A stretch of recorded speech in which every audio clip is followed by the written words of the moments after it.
Hey, what is going on, guys? Sporty Clash here. Welcome back to another Clash of Clans video, and in today's episode is definitely going to be one of the toughest videos that I have ever recorded, because we're going to be ranking, or so-called, which hero is the most important hero in Clash of Clans. Now, to start off, okay, let me just get this out of the bag. Each hero has a different purpose, right? Like, each hero is completely different, right? Like, you have certain metas, certain strategies that you use for each hero. But I'm just going to be talking about overall which hero. This is a personal opinion, obviously, so please, I would love to hear your rankings down below as well. But this is a personal opinion that I'm going to be ranking every hero from. Obviously, every hero is amazing. Like I said, every hero has a function, every hero has a strategy, but I'm going to be ranking the worst hero to one of the best heroes. And this is definitely such a difficult video to make, and there's going to get a lot of hate, especially with this one. So I would love to hear your thoughts down on your own rankings in the comments down below, because obviously this is definitely, each person is definitely going to have their own opinion, and I would love to hear your opinion below. Please don't get too mad at me. I understand my video is about, or my ranking is about to be absolutely wild, but I had to make it. You know, I have to put my thoughts out there.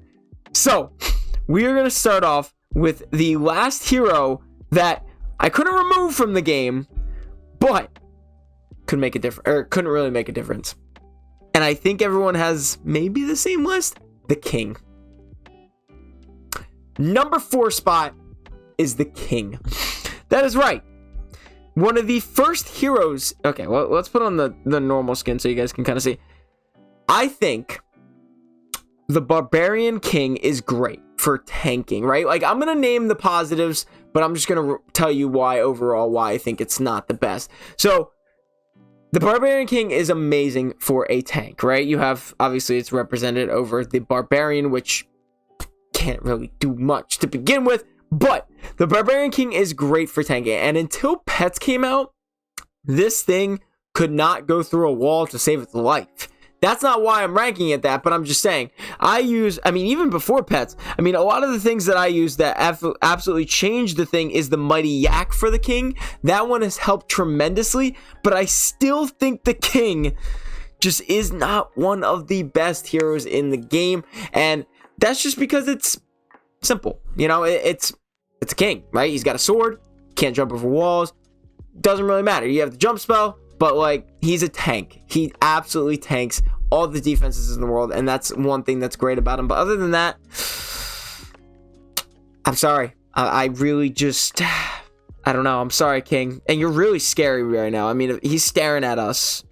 That's a really scary look. I've never actually just like sat in the main menu with this man, and he's scary.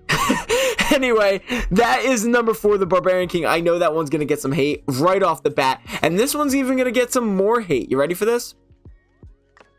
Number 3. Oh my gosh, dude. I don't know if I'm ready for this one. You guys aren't ready for this one. Number 3. The Queen. Yeah, hats out of the bag. Hats out of the bag. Listen, if we were talking 2016, 2017, the Queen, pristine. The Queen Walk, phenomenal. Great Queen Walk, right? Like, there's so many positives about the Queen, but there's just there's two heroes that are just, I was staring at the Royal Champion when I said that, but there's just 2 heroes that are 10 times better. So let's take a look at the Queen, right? First of all, I got the Ghost Queen. Legendary skin, absolutely phenomenal. Definitely one of the best queens in the entire, the skins in the entire world. But let's just, there's so many queens that I don't have, but she's great. She is. She can take down damages, or she can go invisible, which is absolutely phenomenal. I forgot to even talk about the King's Rage ability, which is great, but the Queen's ability is amazing. Not one of the best, but definitely a very good ability to go invisible, not be seen, and still take a bunch of damage to defenses. I'm pretty sure, if I can't even look at it. Okay, I can. So the hit points is amazing. Damage per second, 880. Let's see the Barbarian Kings. It's 675, but the hit points is astronomical. I still think, like I said, the Queen's ability is amazing to go invisible and still do a bunch of damage. She does incredible damage, obviously more damage when she's more invisible. So that is one of the strengths of the Queen. And she spawns in a bunch of archers. Pretty cool, but I don't know. There's just two better that I cannot live without. I cannot play this game.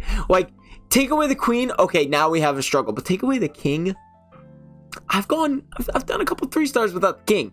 Without the Queen, I can't do, but there's just two better that are just, and this one was definitely really hard to rank because they were so difficult. And I don't know if everyone's going to have the same list as me because I feel like this is definitely some really important troops, or important heroes. But I think the second most important hero in the entire game is the Grand Warden. Yeah, I know. So obviously that brings to number 1, but we'll talk about that in a second. The Grand Warden is by far, that's the Arch Queen. The Grand Warden, I think, is definitely one of the most important. Now, when I say most important versus my favorite, there's two different topics. Grand Warden is by far one of the most important heroes in the entire game when you get to the higher levels. And I also forgot to include that the Arch Queen and the Barbarian King are obviously Town Hall 7, I think it was Town Hall 7 and Town Hall 8. So those are super important and change the game forever. But once you have all 4 together, I don't know, some heroes, like I said, mentioned a little earlier, the King, you know, but I think you cannot live without the Grand Warden at Town Hall 14, 15, 13. I don't think it comes in 13. So Town Hall 14, Town Hall 15, you really cannot live with the Grand Warden, and that's because of its ability to keep the troops alive. I mean, look at the demonstration. By the way, this came at a perfect time. Look at the generation. You throw in the hogs, boom, Grand Warden, and you get an effect for so long. It's just, you can do so much damage if you use it correctly. Granted, you could use all of the abilities damage correct. Whenever you use them correctly, you can do a lot of damage. But the Grand Warden ability is by far one of the most important heroes. And there's a difference between my favorite and also most important. And I think the Grand Warden is definitely one of the most important troops in the game. And I don't know what the title of this video, because I go from most important to not. But nonetheless, I'm ranking the heroes, and that's about it. But yeah, the Grand Warden is definitely one of the most important troops, and also one of my favorites because it keeps the heroes alive. The damage per second isn't phenomenal, but if you guys know my attack strategy, I do the Grand Warden a walk, and I think it is one of my favorite attack strategies at Town Hall 14 or Town Hall 14 and Town Hall 15. So yeah, the Grand Warden gets the number 2 spot for me, but the Royal Champion gets the number 1 spot. And I don't know what it is about the Royal Champion, right? People question me like all the time when I say Royal Champion is one of my favorite heroes, and I was so important on getting this Royal Champion maxed out first. It's because her ability to target defenses. I think that is why it is one of my favorite heroes in the game, because it is able to take out, I mean, look at all those defenses that she takes out within a couple seconds. Her ability is phenomenal if used correctly, which I'm still trying to figure it out a little bit. I had it mastered at Town Hall 14, but Town Hall 15, I'm still working on it a little bit on when to deploy the Royal Champ, because that's also where it matters. Her hit points aren't a lot, but if used correctly, she can really do a lot of damage to those defenses. And one of my favorite things is taking out defenses. I think when you take out defenses, you win the 3 star. So obviously that's common sense, so that didn't make much sense. But nonetheless, I still think the Royal Champion is I know Royal Champion is one of my favorite heroes because it is able to target defenses, and I love targeting heroes, or targeting defenses and attack, because it gets rid of those defenses and makes way for my cleanup troops with only 1 hero, mind you. So compare that with all of those, and I'll do an attack to show you guys how I really break this down. So yeah, like I said, those are all of my ranking videos. I think the Royal Champion is number 1 for me. Grand Warden is number 2. Queen is number 3. And King is number 4. I could not attack without any of them. We've tried that in the past. It failed horribly. So all heroes are important, but those are just one of my favorites based off the abilities and the way they are designed. Let's gem this up here, and we'll be able to we'll actually be able to attack and show you guys how I kind of, like I said, I'm still working on the Royal Champ.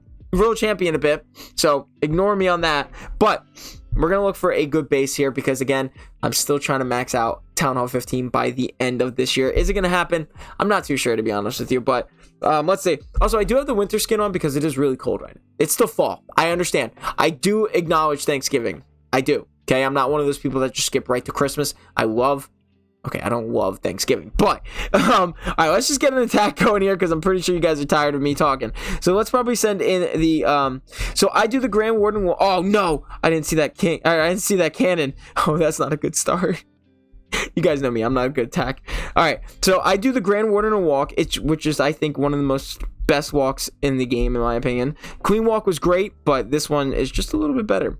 So we're gonna send in the we're actually gonna put a jump spell here because of that single target inferno. I do not want to get caught in that single target inferno, and then we're gonna get all the way to the Cannon class. Well, I'm not really too sure why I did that, but let's see. So the Grand Warden doesn't do too much damage, but I still think it is a great attack. And then I'm gonna start spamming here because I do have a spam attack strategy. I have to freeze that because it did target my Grand Warden, and I don't want to use my Grand Warden ability just yet.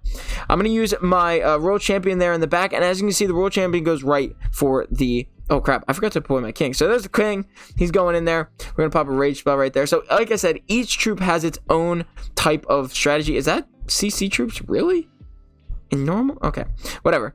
All right, so yeah, as you can see, once we get to the middle here, I am kind of spreading this out way too much in my opinion, but I'm going to actually pop the World Champion ability, and as you can see, all my troops are invisible. And again, I cannot do it without my king and my queen. But my World Champion is in there as well. My queen is in there as well. So everything's in there. We're going to pop the queen ability, go invisible, completely distracted from everything else. And I'm talking too much and I'm not focusing on the attack. And there goes the king, unfortunately. That's just bad timing, but as you can see, there's no escape for the king. There's absolutely none, which is really disappointing. And there's no escape for the World Champion either. But it can take out a lot of the defenses pretty quickly, which I just did there. So there's a lot to break down, but every troop is important. And one thing, again, every troop or every hero has its own downsides. Like the World Champion, it had the single target inferno right next to it, and it instead was going after whatever the troops were going after. So that's another downside of things, but nonetheless, I still think the Grand Warden deserves the number 2 spot. So yeah, nice little 1-star, got decent loot. Again, I was more focusing on talking than I was on attacking, so it probably wasn't the greatest attack, but nonetheless, that is my ranking video. I might do a separate video on which hero is most important, but I don't think that would be really necessary since I kind of just described it here. So yeah, I hope you guys enjoyed the video. Make sure to leave a... Oh wait, let's get that rune of gold. Do we need that rune of gold? But I hope you guys enjoyed the video. Make sure to leave a like and subscribe for more. I'll see you guys in the next episode.